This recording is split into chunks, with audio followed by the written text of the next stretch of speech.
So উত্তরণ শব্দটির সবগুলো অক্ষর ব্যবহার করে কতগুলো বিন্যাস সংখ্যা পাওয়া যেতে পারে? এখানে উত্তরণে বর্ণ আছে কয়টা? 1 2 3 4 5 6 7।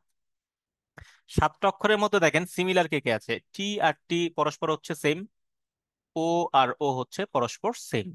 তাহলে সাতটা অক্ষরের সবগুলো অক্ষর নিয়ে বিন্যাস করা যাবে যখন। আচ্ছা ঠিক আছে, আমি একটু লিখে দেখাই।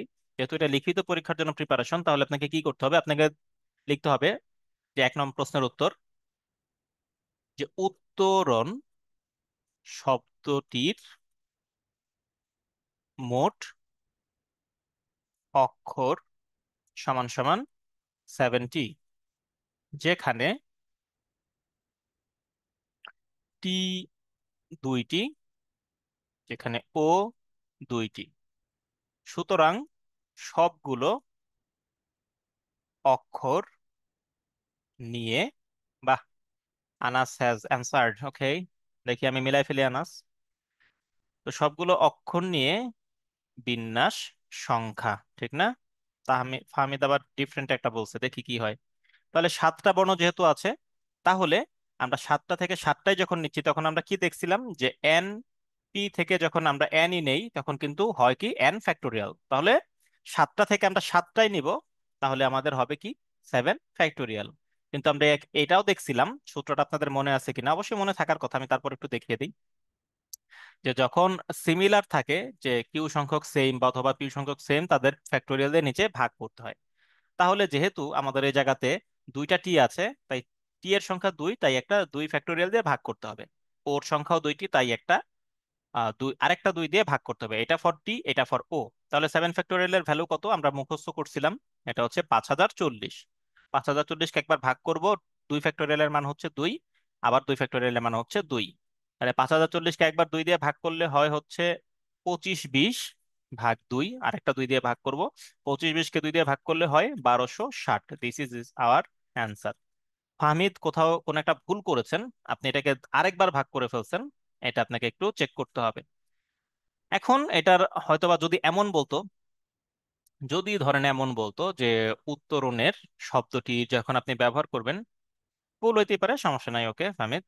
যদি এমন বলে দিত যে উত্তরণ শব্দটি আপনি এমন ভাবে সাজান যেখানে সবগুলো স্বরবর্ণ একসাথে থাকে, তাহলে আপনি আবারও আগের মতোই লিখতেন যে উত্তরণ শব্দটিতে শব্দের সংখ্যা হচ্ছে 7টি, এখানে পি হলো 2টি, এখানে ও হলো 2টি, এখানে স্বরবর্ণ বা ভাওয়েল আর কি, এখানে স্বরবর্ণ অথবা ভাওয়েল হচ্ছে 3টি।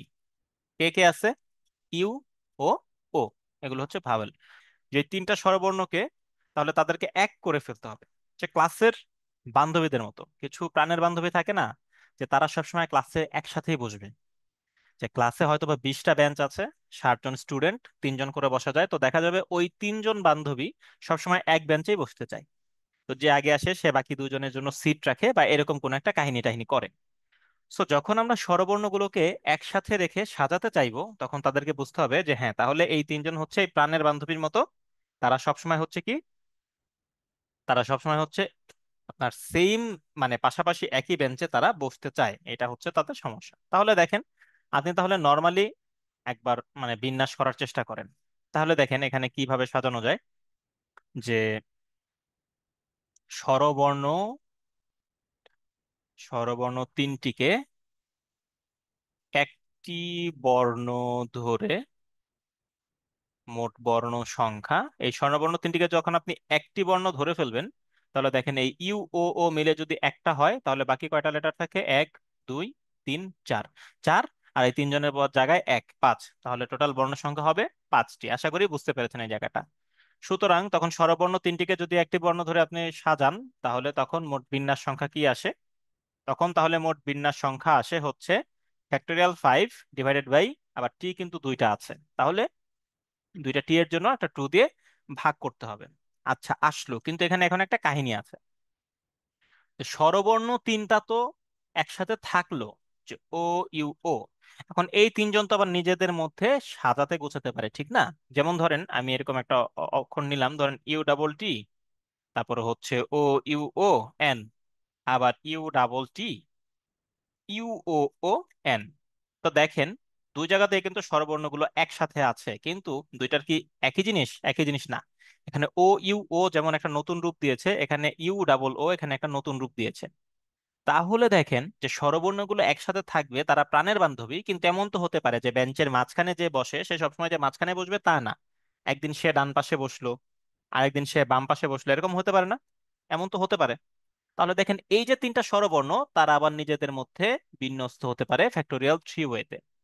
এখন এই তিনটা স্বরবর্ণ আমরা আবার নিজেদের মধ্যে তাদেরকে সাজাতে পারবো, তিনটা বর্ণ থেকে যেহেতু তিনটা আসছে ফ্যাক্টোরিয়াল থ্রি। কিন্তু এখানে আবার একটা সমস্যা দেখা দিচ্ছে, দুইটা লেটার হচ্ছে সেম। সো এই দুইটা লেটারের জন্য আবার একটা দুই দিয়ে ভাগ করতে হবে। ঠিক আছে? আমরা কি এই পর্যন্ত বুঝতে পেরেছি ক্লাসে যারা আছি সবাই? এই যে 5 factorial by 2 factorial into 3 factorial by 2 factorial, এই অংশগুলো আশা করি সবাই বুঝতে পেরেছে। কেউ ক্লিয়ার না হলে বলতে পারেন। ওকে, তাহলে 5 ফ্যাক্টোরিয়ালের ভ্যালু হচ্ছে 120, আর 2 ফ্যাক্টোরিয়ালের ভ্যালু হচ্ছে 2, আর 3 ফ্যাক্টোরিয়ালের ভ্যালু হচ্ছে 6, 2 ফ্যাক্টোরিয়ালের ভ্যালু হচ্ছে 2। তাহলে হচ্ছে 4, 120, 30, 3, 6, 18, টোটাল হচ্ছে 180। অপরাজিতা সঠিক উত্তর দিয়েছেন, থ্যাংক ইউ। অন্যরা যারা আছেন সবাই কি বুঝতে পেরেছেন ঠিকঠাক মতো? তাহলে স্বরবর্ণগুলোকে একসাথে রেখে আমরা এই প্রসেসটা ফলো করব, যত বড় সংখ্যাই হোক না কেন। এটা একটু বড় শব্দ আছে, 7 অক্ষর মোটামুটি কম না। আর একটু বড় শব্দ দিতে পারে, যেহেতু আপনারা ধরেন প্রিলিমিনারি স্টুডেন্ট, প্রিলিমিনারিতে এই লেট অক্ষরটা দিয়ে দিতে পারে যে প্রেলিমিনারি, এটা দিতে পারে, বলা যায় না। ওটা হচ্ছে 3, 4, 5, 6, 7, 8, 9, 10, 11, 11। এখানে তো আমরা দেখলাম যে স্বরবর্ণকে একসাথে রেখে কতগুলো বিন্যাস পাওয়া সম্ভব। আর যদি বলে স্বরবর্ণকে একসাথে না রেখে কতগুলো বিন্যাস পাওয়া সম্ভব, তাহলে দেখেন টোটাল বিন্যাস সংখ্যা কত ছিল? 1260। তার মানে 1260টা বিন্যাসের মধ্যে এখানে স্বরবর্ণগুলো একসাথে থাকবে, কোথাও একসাথে থাকবে না, সব মিলে ঝিলেই এটা চলে আসে যে 1260। সুতরাং মোট বিন্যাস সংখ্যা হলো 1260। স্বরবর্ণগুলোকে একত্রে রেখে বিন্যাস সংখ্যা হচ্ছে 180। সুতরাং স্বরবর্ণগুলোকে একত্রে না রেখে বিন্যাস সংখ্যা 1260 থেকে 180 বিয়োগ করে দেন, তাহলে কত হবে? 1080। এই হচ্ছে 1080 হচ্ছে আমাদের সেই বিন্যাসের সংখ্যা যেখানে স্বরবর্ণগুলো একত্রে থাকবে না। তাহলে স্বরবর্ণগুলো কখনো যদি একত্রে থাকবে না প্রশ্নে যদি এটা থাকে, তাহলে মোট বিন্যাস সংখ্যা বের করতে হবে, এবং স্বরবর্ণগুলোকে একত্রে রেখে কয়টা বিন্যাস হয় সেটা বের করতে হবে। তখন মোট বিন্যাস থেকে স্বরবর্ণগুলোকে একত্রে রেখে বিন্যাস সংখ্যা মাইনাস করলেই একত্রে না রেখে কত বিন্যাস সংখ্যা সেটা আমরা পেয়ে যাব। আমরা কি সবাই বুঝতে পেরেছি যারা ক্লাসে আছি?